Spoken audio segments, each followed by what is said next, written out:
So how you got the pati, how you got the attachment, is how you get the result. That is what paticca samuppada means. So when you attach with raga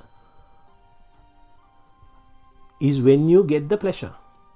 When you attach with desha is when you suffer. Here, according to the statue example, the first person who is in religion A saw the statue, he is attached with raga. Oh, he likes it. Now he is happy.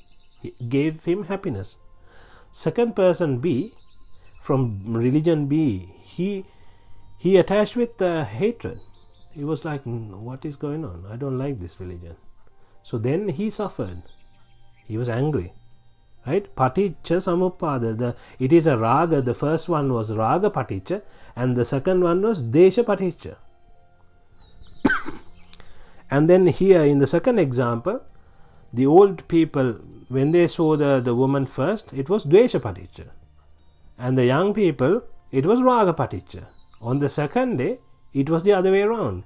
So it wasn't there in the object, it was there in their minds. That is what you need to understand. So this is something that is created, mentally fabricated in the mind. This is the most important thing that you need to understand. Right? Paticca sama uppada. Raga paticca, dvesha paticca. It is done in the mind. Raga ends up in asada, pleasure and gratification. Dvesha ends up in suffering and sorrow or dislike. I think we can continue, I guess, right? The next thing is, you need to understand when one becomes sotapanna, when one understands Dhamma, when one comes to the understanding, what type of a person he becomes, or what if there are any changes from outside, another person can understand and identify a sotapanna person. That is the next set we are trying to look at. Right? In the Sarakani Sutra, that is in Samyutta Nikaya 5 in section 2, Sotapatti Sangyukti Sarakani Vagya Sarakani Sutra.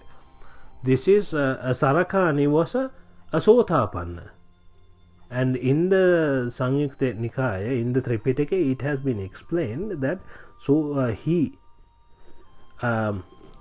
when he died, right, he was an alcoholic before he understood Dhamma.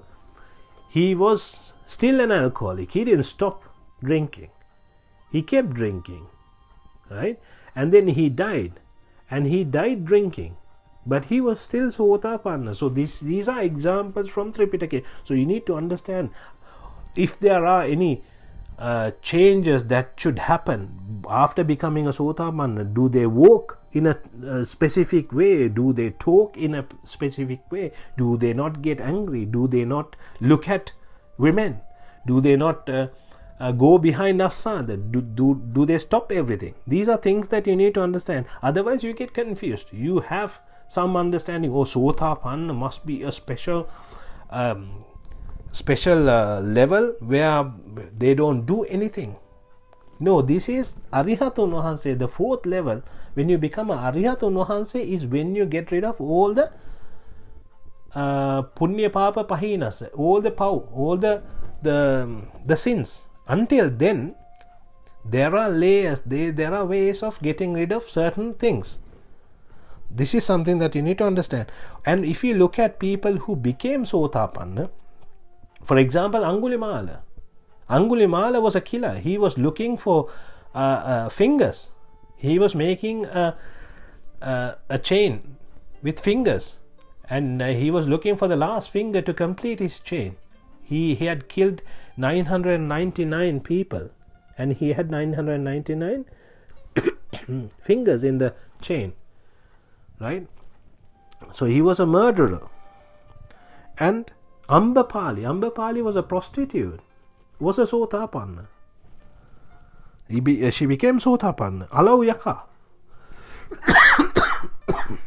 is a Yaksha. But this is the Deva Yaksha. You need to understand, it's not a Satrapagata Yaksha, it's a Deva Yaksha. But he became Sotapanna again. Then Vishaka was Sotapanna and had 16 or 32 kids. And then Kukkutamitta Vedda's wife, who had again 16 kids or something.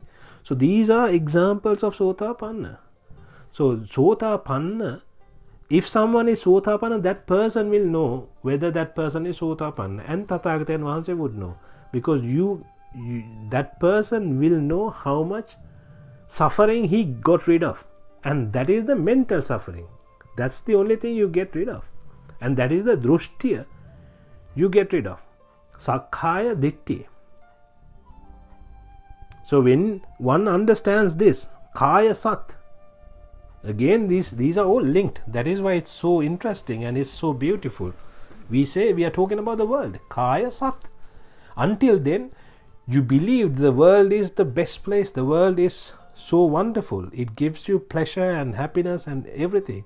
But once you understand the Dhamma, you understand there is no happiness in the world. We create the happiness in our mind.